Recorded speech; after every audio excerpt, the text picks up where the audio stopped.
السلام عليكم ورحمة الله وبركاته. ايه الأخبار يا جماعة؟ يا رب تكونوا بخير. اوكي، هنتكلم النهاردة عن درس لطيف جدا. هو طويل شوية بس ودسم، بس معلومة مهمة جدا. يعني طالما انت في مكان في سياحة، يبقى مهم جدا ان انت تعرف تتكلم عن ال directions او الاتجاهات. فهنتكلم النهاردة عن how to ask for directions، ازاي تسأل عن مكان معين، and how to give directions. خلي بالكوا هي مش direction دي ممكن بريتش، بس هي directions. So how to ask for directions and how to give directions، ازاي تسأل عن الاتجاهات وازاي تدي الاتجاهات. اوكي، انا ناخد واحدة وبعد كده هناخد اكتر 3 طرق مختلفة نقدر نسأل بيهم عن المكان. ممكن تقول how do I get there أو how do I get to the supermarket, how do I get to the restaurant.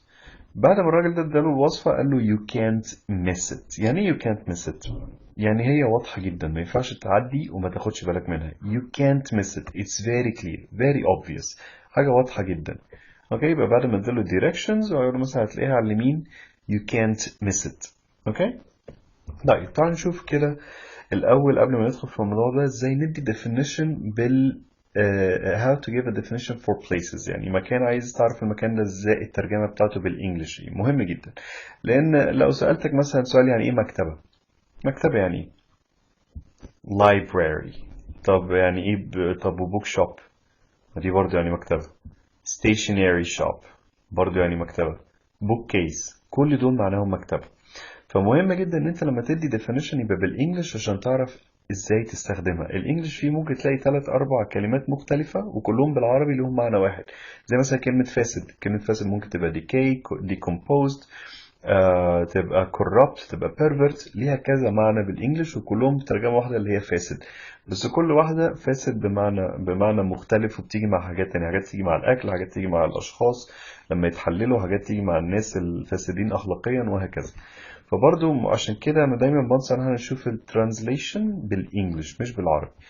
طيب تعال نشوف كده، نتكلم عن الجزء اللي هو لو أنت هتدي definition أو تعريف بالإنجلش لمكان. فالlibrary، what is a library? Is it a place? Is it a time? Is it someone? library دي شخص ولا مكان ولا توقيت؟ لا، ده مكان. يبقى مبدئيا it's a place. يبقى what is a library? It's a place. بيتعمل فيه ايه المكان ده؟ We read or borrow books. صح، يا اما بتقرا يا اما بتستعير. طيب عايزين بقى conjunction مناسب، عايزين حاجة تربط بين الجملة دي. It's a place اللي بنقرا ونستعير فيه كتب. where، طالما بنتكلم على مكان يبقى الكونجنكشن المناسب او اداة الربط هنا اللي هي هتبقى where. So it's a place where we read or borrow books. ممكن تقول it's a place where we can read or borrow books. طب تعال نشوف book shop. book shop ده مكان تشتري منه كتب، مش مكان تستعير او تقرا فيه. فهتبقى it's a place where we buy books. It's a place where we buy books. Good. طب stationery shop، كلمة stationery لوحدها اللي هي زي الأدوات المدرسية، قلم وكراريس و... مسطرة وكل الحاجات دي اسمها stationery، أو الحاجات اللي تستخدمها عشان تكتب. طيب يبقى it's a place بنعمل فيه إيه؟ where we buy things needed for writing such as paper, pens and pencils. أو it's a place where we buy things for school أو where we buy school tools and so on. طيب bookcase دي المكتبة اللي بتبقى في البيت أو في المكتب بنحط فيها الكتب. هنا بقى مش تبقى place، دي قطعة أساس. يبقى it's a piece of furniture برضو where we keep our books. It's a piece of furniture where we keep our books. جرب القصة دي مع أي مكان هتلاقي نفسك بتعرف تدي definitions بتاعه كويس. يعني مثلا مطعم restaurant، it's a place where we eat out. Okay, for instance هتلاقيها سهلة خالص. coffee shop, it's a place we hang out and drink some coffee or tea or any beverages وهكذا. طيب تعال نشوف بقى، نرجع للدرس ازاي تسأل عن المكان. Number one, you can say how can I get there. How can I get there أو how can I go there. يبقى عايز تقول ازاي اروح للمطعم يبقى how can I get to the restaurant أو how do I get to the restaurant. وناخد بالنا كان مش بتبقى مفتوحة قوي، بيحصل لها reduction. How can I get to the restaurant. How can I get to the restaurant. اوكي، او how do I get to the restaurant، ازاي اقدر اروح هناك. او زي ما احنا بنسأل بالبلدي، هو في مطعم قريب من هنا. Okay, is there any restaurant around here? Is there هتبقى is there any restaurant? Is there any restaurant around here? Is there any restaurant around here? Okay, يبقى that's restaurant. Okay, طيب تعالى ندي definition. So it's a place where you fuel your car, or it's a place where you get gasoline to your car. So it's a gas station. Gas station. وناخد بالنا من الكومباوند nouns أو الكلمة اللي هي فيها اسمين بنعمل ستريس على الكلمة الأولى على طول. Gas station. Gas station. Okay. That's a bookstore. برضو نفس الكلام كلمتين فالستريس هيبقى على الكلمة الأولى. Bookstore. Bookstore. يبقى is there any bookstore around here? أو how can I get to the bookstore? أو how do I get to the bookstore? Okay, so the place where you can get stamps or where you can send letters or where you can send packages. المكان بقى اللي تقدر تبعت منه جوابات أو تجيب طوابع أو كده. That's post office. Post office. Okay, طبعا this is the most popular. Pharmacy. Pharmacy. أو ليها اسم تاني اللي هي drug store. في اختلاف بسيط بينهم. Pharmacy is a place where you can buy medicine أو medication. It's a place where you can buy medication. مكان تقدر تجيب منه أدوية بس. وغالبا الأدوية بتتصنع. ممكن تكون في بعض منها بيتصنع. إنما drug store it's a place where you can get medication, shampoo, cosmetics and even newspaper. اوكي ممكن تجيب منها حاجات كتير غير الادويه زي عندنا المفروض احنا في مصر كل اللي موجود ده دراج ستور مش فارماسي لان في شامبوهات وكوزماتكس وحاجات تجميل وكده يعني فدي دراج ستور. طيب ده ممكن يتقال عليه مول وبرضه عشان هو فيه اقسام كتير قسم مثلا ملابس قسم شوزات قسم اكل قسم العاب اطفال فده هيبقى اسمه department store. Department store. So is there any department store here? Is there any department store around here? طيب. Or where can I get something? لو انت مثلا عايز تقول اقدر اجيب طابع منين. So where can I get a stamp? Or where can I get a book? فالرد هتبقى you can get a book at a bookstore. وهكذا. طيب تعالوا نشوف بقى احنا كنا اتكلمنا عن prepositions of places اللي هم in و on و at. بنستخدمه برضو دول prepositions of time وبنستخدمه برضو مع places. فاتكلمنا عنهم في time لو ما شفتش السيشن دي ممكن تشوفها اسمها preposition of time. اوكي وإن وأن وآت بيستخدموا برضو مع places والplaces يا إما point يعني واقف عند نقطة محددة مثلا واقف عند الباب أو يبقى enclosed area enclosed space مكان مقفول زي غرفة زي مدينة زي جنينة زي جراج أي مكان له حدود أو surface يعني سطح فأي حاجة لمس السيرفس بنستخدم معها حاجة من اللي فوق دول. اوكي يعني لو مثلا حاجة على الحيطة حاجة على السقف على الأرض. اوكي طب تعالوا نشوف أول واحدة ايه اللي بيجي مع point. لو عايز أقول أنا واقف عند الباب هقول I'm standing in the door ولا on the door ولا at the door. At the door. So I'm standing at the door. لو أنت عايز تقول كلمة عند في معظم الأحيان بتقول ايه at. طب لو enclosed space مكان مغلق هتبقى in. I'm in the room. اوكي طب لو حاجة لمسة عايز تقول مثلا المراية على الحيطة so it's on the wall the mirror is on the wall. اوكي يبقى point بنيجي مع at لو عند منطقة محددة at لو في مكان مقفول in لو في تلامس بين أي سطحين يبقى on. طيب تعالوا ناخد أمثلة كده بسيطة. واقف عند الباب يبقى I'm standing at the door. طب أنا في الجنينة I am in the garden. طب حاجة على الأرض it's on the floor. طيب أنت في القاهرة أو في اسكندرية لو في أي مدينة أو بلد عموما يبقى I am in Cairo I am in Hurghada I am in Egypt. أوكي لأن برضه دي تعتبر مدينة ليها حدود. حاجة في صندوق يبقى it's in the box. صندوق ليه مكان ليه enclosed space حدوده بيتقفل. طيب الفلوس في المحفظة يبقى the money is sorry the wall حيطة. The picture is on the wall. The mirror is on the wall. طيب the end of the road في آخر الطريق عايز أقول هستناك آخر الطريق so I'm gonna wait for you at the end of the road. The point عند نهاية الطريق I'm gonna wait for you at the end of the road. طيب الفلوس في المحفظة يبقى the money is in the wallet. طيب المحفظة في الجيب بتاعي my wallet is in my pocket. طيب عايز أقول النجفة في السقف. The chandelier is on the ceiling أو تلامس on the ceiling. طب حاجة على الغلاف. So I saw your picture on the cover. هستناك عند المدخل. I'm gonna wait for you at the entrance. عند المدخل. هستناك عند بوابة الفندق. I'm gonna wait for you at the hotel gate. هو مش hotel، هو hotel. حاجة على السجادة يبقى it's on the carpet. طيب حاجة في قائمة الطعام on the menu. It's not on the menu. طيب على الصفحة يبقى برضو it's on the page.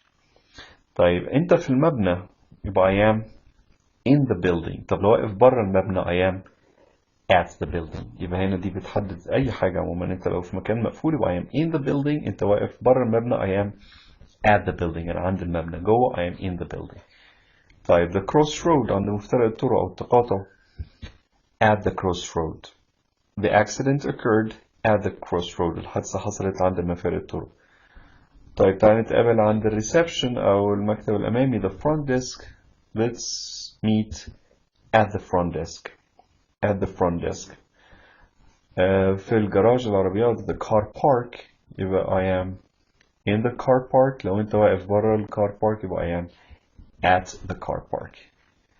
دي القاعدة العامة اللي هو at بتيجي مع point, in enclosed area, on بتيجي مع surface، أي حاجة متنافسة. طيب تعال ناخد كده فوكس على كل واحدة. عندنا on لو something attached to something else، حاجة مرفقة بشيء تاني.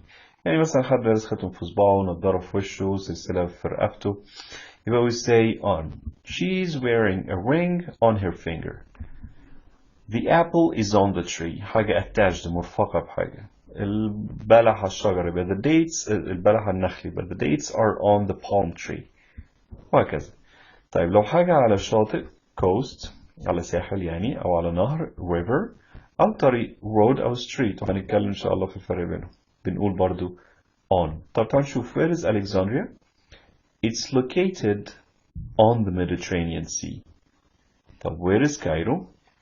It's on the river Nile. على نهر النيل. Nile River. Sorry, it's on the Nile River. طب فين الغردقة. Hurghada. It's on the Red Sea. يبقى أي حاجة على ساحل أو نهر أو شارع بنقول on. طيب Hurghada is on the Red Sea. Alexandria is on the Mediterranean Sea اللي هو البحر المتوسط. He lives on Sheraton Street. يبقى on برضو تيجي مع شارع طالما مش كاتب هنا رقم الشارع. بدي بس أنا في مكان ما على الشارع. I'm on Sheraton Street. I am on Coronation Street. Okay? The center is on النصر Avenue. وهكذا. طيب at بتيجي لو هتقول exact address. هتدي بقى رقم البيت والشارع يبقى ساعتها هتقول at. Okay, so when you talk about an exact address, then you say at. So he lives at 23 Sheraton Street, Hurghada. سواء هرجادا موجودة أو مش موجودة، طالما قلت رقم شارع 23 Sheraton Street يبقى we say at. The shop is at 42 First Avenue. The shop is at 42 First Avenue. طالما في رقم الشارع واسم الشارع we say إيه at. لو الشارع بس on. هنا تبقى he lives on Sheraton Street. Where exactly on Sheraton Street? At 23 Sheraton Street. Okay. طب لو انت في event، في conference، في party، في wedding، في engagement party، في meeting, we say برضو at. وممكن تقول in. British و American. Okay. So انت في meeting ممكن تقول I'm at a meeting أو I'm in a meeting. Okay. He's at a meeting أو in a meeting. He's at a conference أو in a conference. الاتنين صح. She's at a party. في حفلة. أو she's at a concert. هي برضو في حفلة بس دي بتبقى برا وحد بيغني. حفلة موسيقية غنائية. They're at their friend's wedding. أو في فرح صاحبهم. So برضو تيجي معاها إيه؟ at عشان دي event. يبقى أي حدث أو event بيجي إيه؟ at. طب لو أنت في البيت هتقول إيه رغم إن هو مكان مقفول؟ ما بنقولش in home. بيقول I am at home. طب لو أنت في بيت حد صاحبك at my friend's home. أي بيت بقى هيبقى at. طب لو في شقته يبقى at his flat. أنا عند شقة بوب مثلا. So I am at Bob's flat. وهكذا. So he's at Ahmed's apartment. She lives at her parents' house. I'm spending the night at my friend's home. Spend the night دي زي هيبات كده. So I'm spending the night at my friend's home. هبات في بيت صحابي. Okay? في حاجات بقى standard expression هي بتتقال كده. ساعات doesn't make sense مع القاعدة اللي احنا قلناها بس احنا بنقولها كده. هتلاقوا كتير منها انتوا عارفينها. أو لسه قايلين واحدة أهو. home I am at home. طب شوف طيارة في السماء. I saw a plane in the sky. In the sky.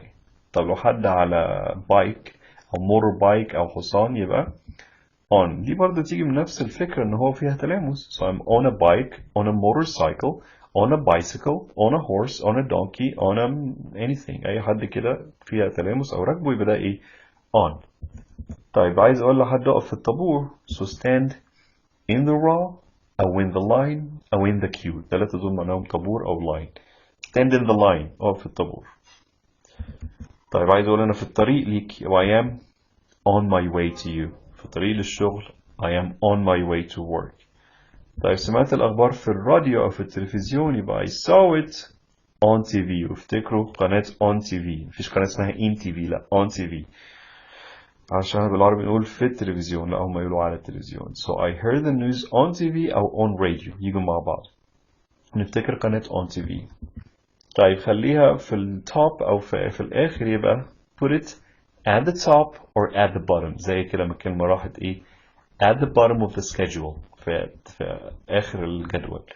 At the top في أعلى السكادجول or at the bottom. طيب لو أنت في هليكوبتر بقى هتبقى in ولا on؟ in. بصوا هنقسم المواصلات لحاجات تقدر تمشي فيها وحاجات تطلع أو ما تركبها بتقعد على طول ما فيهاش مجال تمشي. زي تاكسي مثلا. زي عربية دي ما تقدرش تقعد. زي هليكوبتر صغيرة برضو فبتقعد على طول. طب لو مواصلة تقدر تتمشى فيها زي قطر زي باص زي بلين هنقولها on. زي ما هنقول كده على متن الطائرة. So on a plane, on a bus, on a train. إنما لو مواصلة ما تقدرش تمشي فيها يبقى in. نجرب كده نشوف هتشتغل ولا لا. طيب elevator أو left بالبريتش. elevator ده اللي هو أسانسير. يبقى I am in the elevator. I am in the elevator. طيب خلي حاجة على جنب. leave it at a side. leave it at a side. طب عايز أقول لك أنت خليك على جنب مالكش دعوة. stay at a side أو stay aside. طيب لو أنت في باص أو plane أو train يبقى تقدر تمشي في الباص؟ تقدر تمشي في البلين؟ Yes. Can you walk on a train? Yes. So we say on. I am on the bus. I am on the plane. I am on the train. حتى تلاقي الناس الترافيك اوفيسر يقولوا welcome on board. Okay. طب لو انت في ship نفس الكلام تقدر تمشي في الشيب يبقى I am on the ship أو on a ship. طب لو انت في الشغل بقى بتقول I am in work؟ لا I am at work. يبقى لو انت في الشغل بتقول ايه I am at work رغم ان هو مكان مقفول بس بيجي مع at. standard expression هي بتتقال كده. طيب انا قلنا لو شفت اخبار في التلفزيون I saw it on TV. طب لو قريتها في الجرايد يبقى I saw it أو I read it in the newspaper. نقول on TV on the radio بس نقول in the newspaper. طيب خليك على اليمين أو هتلاقيها على اليمين هتلاقيها على الشمال. you will find it on the right أو on the left. it's on the right it's on the left. طب لو أنت في الكلية I am at college. at college. طيب المفروض دي تعرفوها بقى. لو أنت في عربية car أو تاكسي أو cab برضو يعني تاكسي يبقى تقول I am in a taxi ولا on a taxi. in a taxi. in a taxi. I'm in a car. في المدرسة احنا بنقولها بالعربي في المدرسة في يعني in. بس هنا بالانجلش هتبقى at school.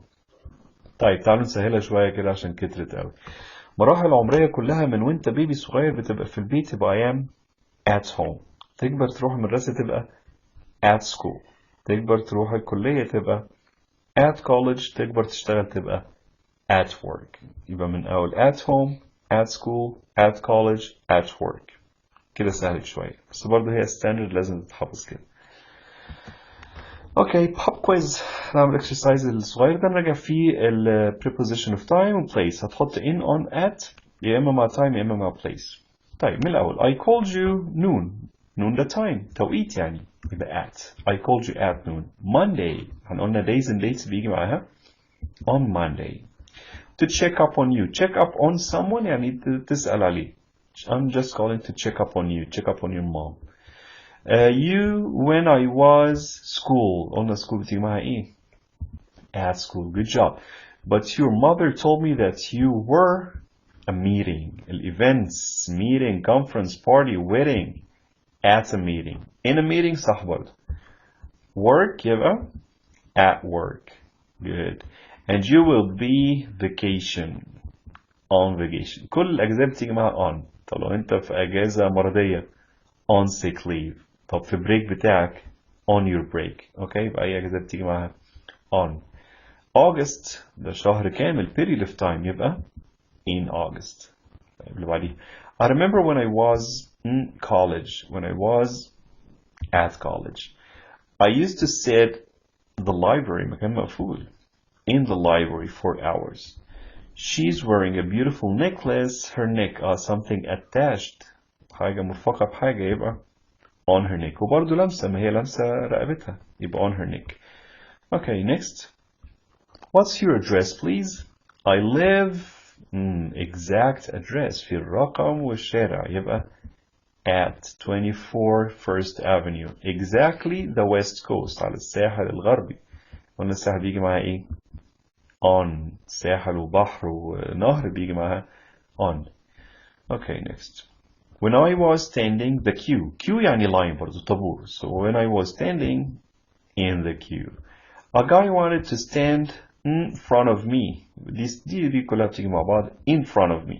ما بتتقالش in front of. in front of. in front of. stand in front of me. Okay? in front of me. ودايما ال OF ورا بتبقى of. لكنها V. of. in front of. مش in front of. in front of. I refused, so he asked to leave his briefcase beside me the floor. تلامس على الأرض يبقى on the floor. I told him to put it the right. على اليمين يبقى I told him to put it on the right. Okay, good job so far. طيب نتكلم بقى تاني عن ال directions. طيب نرجع بقى لموضوعنا نتكلم عن ال directions. Okay. طيب عايز تقول لحد روح على طول دي يعني go straight ahead. go straight ahead. اوكي طب لو تعالوا نقولها بقى بشكل تاني لو عايز تقول من اول الطريق لاخره فهو واقف هنا في اول الطريق ورايح لاخره ممكن تقول له go down the street. go down the street. اكن الطريق ده بيبدأ هنا من نبع مثلا الطريق وبيصب في الاخر فهي اكنه بي go down. go down the street. عايز اقول له روح لاخر شارع الكورنيش يبقى go down Corniche Street. طيب لو هو بيمشي walk down Corniche Street. طب لو هو سايق drive down. طب العكس لو رايح من اول الطريق لاخره سوري من اخر الطريق لاوله يبقى go up. go up Sheraton Street. لو ماشي walk up Sheraton Street. say drive up Sheraton Street. اوكي ما تنسوش الترانزيشن عايز تقول له بعد كده مرة تقول then مرة تقول after that عشان يبقى في تنوع. اوكي then احود يمين ده turn right. turn right او make a right. اوكي طب احود شمال هتبقى turn left. turn left او make a left. طيب العلامة دي اللي هي اسمها U-turn عايز اقول له بقى اعمل U-turn او لف وارجع تاني يبقى make a U-turn. make a U-turn. اوكي طب عايز اقول له مثلا في مبنى عايز اقول له اطلع فوق يبقى go upstairs. go upstairs بلاش نقول go up. go up اعملوا لهم linking. go upstairs عكسها go downstairs.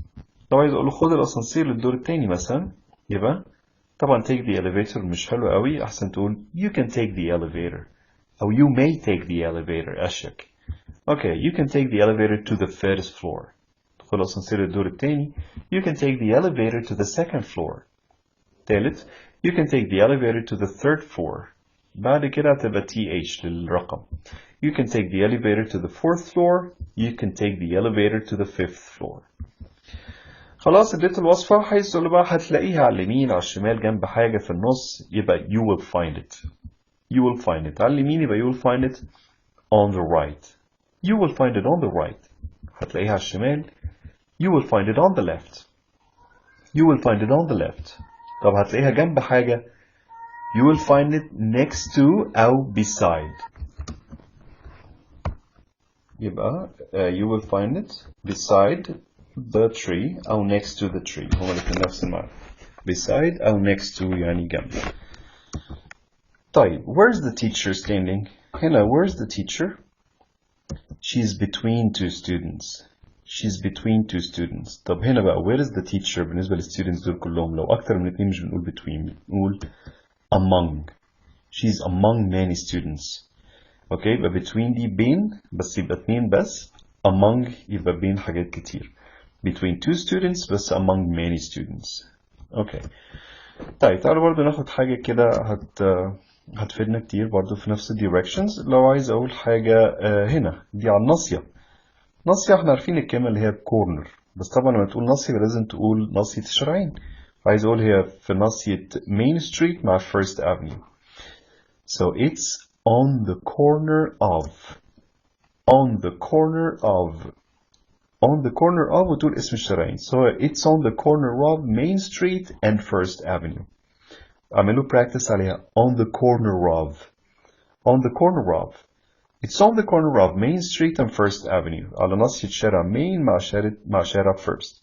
So it's on the corner of Main Street and First Avenue. Okay, بل عايز اقول ناصية but it's on the corner of Main and First. طب عايز اقول الناصية الجاية it's on the second corner. It's on the next corner. Okay. إنما لو عايز تقول ناصية شارع مع شارع it's on the corner of Main Street and First Avenue. طيب لو عايز اقول الجهة المقابلة يبقى it's across from. يعني لو انا بسأل على Oriental restaurant where is the Oriental restaurant? It's across from the conference room. في الجهة المقابلة من الكونفرنس. It's across from. يبقى لو حاجة هتعدلها شارع الجهة المقابلة دي اسمها across from أو opposite. طيب حاجة بين حاجتين قلناها قبل كده يبقى it's between. وbetween لازم تقول ايه؟ The gift shop is between the bar and the western restaurant. طب جنب where is the business center? It's next to أو beside the conference room. حاجة على اليمين it's on the right. على الشمال يبقى it's on the left. اوكي طب لو مش عارف بقى حد سألك عن بنك انت مش عارف طبعا don't say I don't know على طول. دي مش polite. دايما لما تبقى في حاجة مش هتقدر تعملها لحد او حاجة ما عندكش المعلومة دي عايز تقول كلمة للأسف أشك من I'm sorry تقول I'm afraid. ودي ما بتنطقش afraid خالص. I'm afraid. I'm afraid I don't know. I'm afraid I don't know. للأسف ما اعرفش والله. عايز بقى to go the extra miles عايز تبقى أشك تقول طب خلينا أشيك وارجع لك. Let me check and get back to you. تعالوا نقولها كلها كده مرة واحدة.